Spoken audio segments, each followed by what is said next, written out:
Assalamualaikum warahmatullahi wabarakatuh. Saya Dinda Lestari, NPM 2014340038. Saya di sini ingin menjelaskan sejarah atau histori pendidikan Indonesia. Baiklah, di sini saya akan menjelaskan sejarah histori pendidikan Indonesia. Sejarah atau histori adalah masa lampau dengan segala macam kejadian atau kegiatan yang didasari oleh konsep-konsep tertentu. Informasi yang mengandung kejadian, model konsep, teori praktik, moral, cita-cita, bentuk, dan sebagainya. Landasan sejarah atau histori pendidikan nasional Indonesia merupakan pendidikan ke masa lalu.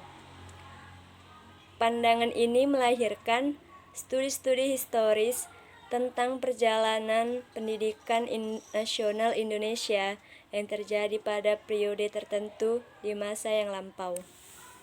Yang membedakan pendidikan tempo dulu dengan masa sekarang adalah kebudayaan. Karena kebudayaan hasil karya, pola pikir diri, dan pembentukan sosial. Setiap dekade mempunyai perbedaan kebudayaan walaupun berakar dari budaya sebelumnya, begitu juga pendidikan. Sejak zaman purba, ada proses belajar mempertahankan hidup dan menjalankan kepercayaan animisme dan dinamisme yang meniru tertua sebelumnya. Bagaimana cara berburu, bagaimana cara memuja roh, ada masa ini belum terdapat perbedaan kelas sosial. Kemudian dilihat dari kondisi sosial budaya, pendidikan masa lampau Indonesia dapat dikelompokkan menjadi 3 tonggak, yaitu pendidikan tradisional, penyelenggaraan pendidikan di Nusantara yang dipengaruhi oleh agama besar di dunia, contohnya Hindu, Buddha, Islam, dan Nasrani. 2. Pendidikan kolonial barat, yaitu penyelenggaraan pendidikan di Nusantara yang dipengaruhi oleh pemerintahan kolonial barat, terutama kolonial Belanda. 3. Pendidikan kolonial Jepang, yaitu penyelenggaraan pendidikan di Nusantara yang dipengaruhi oleh pemerintah kolonial Jepang dalam zaman Perang Dunia Kedua. Dari bentuk kehidupan sosial tersebut, maka berkembang menjadi organisasi sosial kenegaraan, keagamaan yang di dalamnya terdiri dari kelas-kelas penguasa. Perubahan sosial terjadi adanya dorongan dari berbagai faktor baik yang berasal dari masyarakat itu sendiri maupun masyarakat luar. Latar belakang sosial budaya, timbulnya pergerakan nasional bahwa kebijakan pemerintah kolonial Belanda dalam bidang politik, ekonomi, dan pendidikan sangat merugikan bangsa Indonesia. Pendidikan berdasarkan sosial yang sebelumnya berlaku di era Hindia Belanda dihapuskan.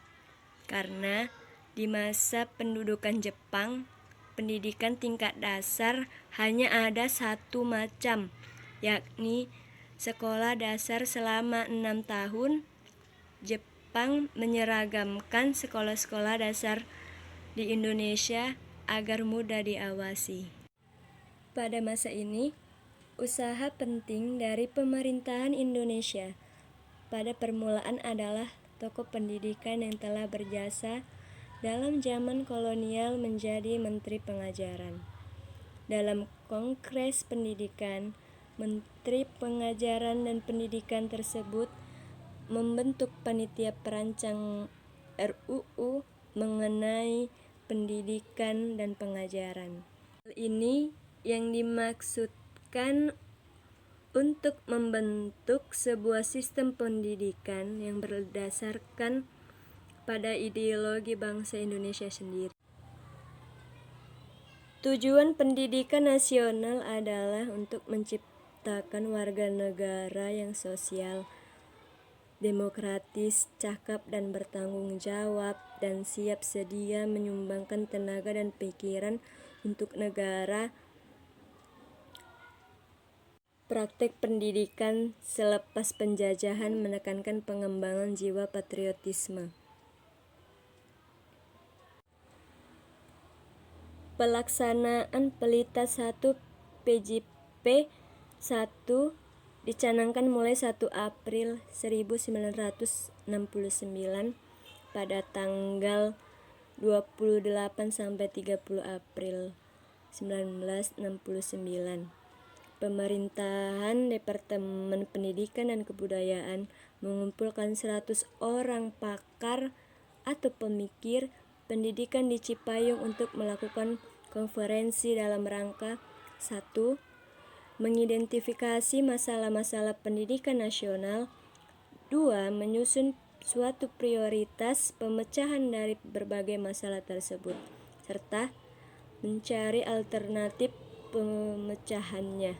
Baiklah, hanya itu saja yang bisa saya jelaskan tentang historis pendidikan Indonesia. Lebih dan kurang saya mohon maaf. Saya akhiri. Wassalamualaikum warahmatullahi wabarakatuh.